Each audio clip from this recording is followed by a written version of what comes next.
ধরুন একজন মেয়ে বিয়ে করে একটা নতুন বাড়িতে গেল, নতুন পরিবেশ, নতুন মানুষ, সবকিছুতে সে মানিয়ে নেওয়ার আপ্রাণ চেষ্টা করে।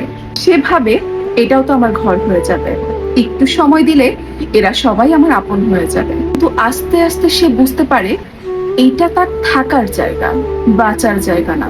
ননদ প্রথম থেকে এমন আচরণ করে যেন সে একা রাজত্ব করতে চায়, বউ যেন তার চোখে অপরাধী। শাশুড়ির পাশে মেয়েটা একটু বসতেই ননদের মুখ কালো হয়ে যায়।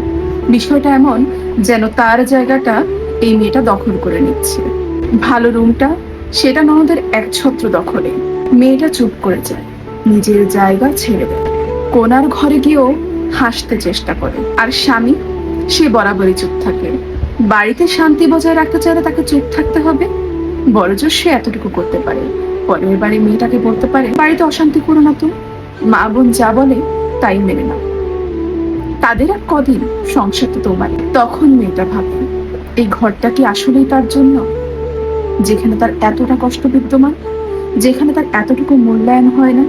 সে কাঁদে না, তবে তার মনটা ভেঙে টুকরো টুকরো হয়ে যায়। তবুও সে একটা জিনিস ধরে রাখার চেষ্টা করে, তার আত্মসম্মান।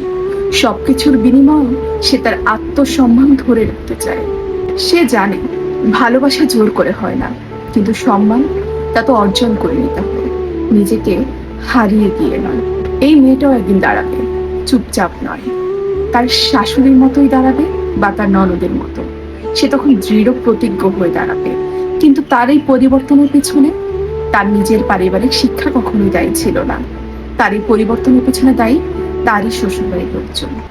আমরা অকপটেই বাড়ির বউটাকে দোষারোপ করতে দুবার চিন্তা করি না, কিন্তু যদি একটাবার ভেবে দেখি, আমরা বুঝতে পারবো এই মেয়েটার পরিবর্তন হওয়ার পেছনে আমাদের এই ভূমিকা সবচেয়ে বেশি ছিল।